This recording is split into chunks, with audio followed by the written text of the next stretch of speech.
قوی مومن ضعیف سے اللہ کے نزدیک زیادہ محبوب ہے، اور ہر مومن قوی ہو یا ضعیف اپنے اندر بھلائی رکھتا ہے، اور اگر دنیا اور آخرت میں کوئی نفع پہنچانے والی چیز ہو تو اس کے حفظ کرو اور اللہ سے مدد چاہو،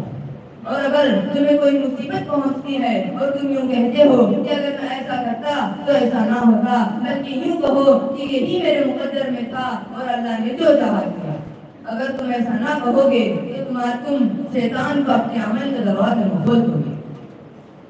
نبی کریم صلی اللہ علیہ وسلم حضرت عبداللہ بن عباس رضی اللہ عنہ سے فرماتے ہیں، اے لڑکے تم اللہ کو یاد رکھو، اللہ تمہیں یاد رکھے گا، تم اللہ کو یاد رکھو، اللہ کو اپنے ساتھ پاؤ گے،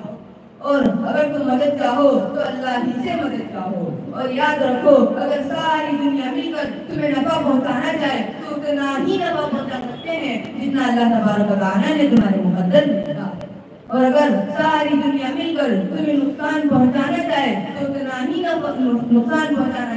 پہنچا سکتے ہیں جتنا اللہ تبارک و تعالیٰ نے تمہارے مقدر میں رکھا ہے، اور یہ سب صرف اللہ ہی کے اختیار میں ہے۔ اس کی بات قلم اٹھائے جا چکے، صحیفے خشک ہو چکے، اور جتنا لکھنا تھا سب کچھ لکھا جا چکا۔ نبی کریم صلی اللہ علیہ وسلم ارشاد فرماتے ہیں، کل قیامت کے دن میرے امت میں 70,000 لوگ ایسے ہوں گے جو بلا حساب جنت میں داخل ہوں گے، اور وہ ایسے لوگ ہوں گے جو منتر نہیں کرتے، شگون بد نہیں لیتے، اور اپنے ہر کام میں اللہ ہی پر بھروسہ رکھتے ہیں۔ دوسرے حدیث میں آتا ہے، اگر تم اللہ پر توکل کرو جیسا تمہیں توکل کرنے کا حق ہے تو اللہ تعالیٰ تمہیں ایسے روزی دے گا جیسے اللہ تعالیٰ پرندوں کو روزی دیتا ہے، یعنی جب صبح سویرے جاتے ہیں تو بھوکے پیٹ جاتے ہیں، اور جب شام میں لوٹتے ہیں تو بھرے پیٹ لوٹتے ہیں۔ نہ جانے ہم بھوک کے خاطر کتنا سرگردہ پھرتے ہیں، نہ جانے کیسے کیسے جوخم کھاتے ہیں، بلکہ ہمیں کیا معلوم کہ جو ہم جس کی تلاش میں ہم گھومتے ہیں وہ خود ہماری تلاش میں رہتا ہے۔ ابو درداء رضی اللہ عنہ فرماتے ہیں،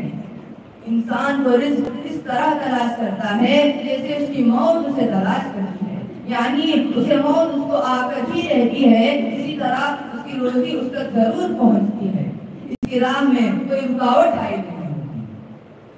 قرآن میں اللہ تعالیٰ فرماتے ہیں، جو کچھ تمہیں دیا گیا وہ چند روز برتنے کے لیے ہے، اور جو اجر و ثواب اللہ کے ہاں کل قیامت میں ہے وہی بدر جہاں بہتر اور پائیدار ہے، اور یہ ان لوگوں کو ہے جو لوگ ایمان لائے اور اللہ پر ہی بھروسہ رکھے۔ اور بعض اوقات ایسے آتے ہیں جب انسان سے صبر نہیں ہوتا، وہ لوگوں سے ظلم و ستم کی وجہ سے پریشان ہو جاتا ہے، استہزاء اور تمسخر کے لسانی بنتے بنتے بظاہر عاجز و دارمندہ ہو جاتا ہے، اسے نہ مشکلات جھیلنے کی طاقت ہوتی ہے، بس اس پر بھی وہ صبر کرتا ہے تو یہ مومن کے لیے بڑا ہتھیار ہے۔ حدیث میں آتا ہے، صبر کی وجہ سے، صبر اور درگزر کی وجہ سے اللہ تعالیٰ دشمن کو نرم کر دیں گے، اس کے آگے جھکا دیں گے اور اسے دوست بنا دیں گے۔ قرآن میں ارشاد فرماتے ہیں، ادفع بالذی ہی احسن فاذا الذی بینک وبینہ عداوہ کأنہ ولی حمیم۔ آپ صلی اللہ علیہ وسلم نیک برناؤں سے بڑی کوتاہی دیجیے، اور پھر آپ میں اور جس میں عداوت تھی وہ آپ کا عقیدی دوست ہو جائے گا۔ آخری سال پر میں اپنی تقریر ختم کرنا چاہتا ہوں۔ مرضی تری ہر وقت جسے پیش نظر ہے، بس اس کی زبان میں نہ گر ہے نہ مگر۔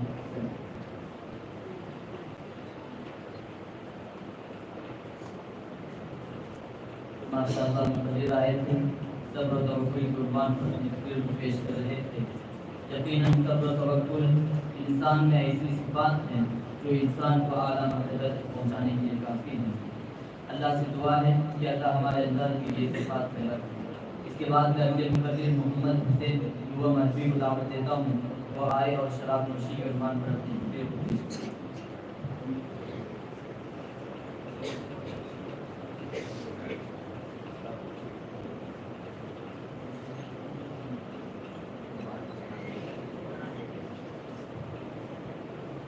السلام علیکم ورحمۃ اللہ وبرکاتہ۔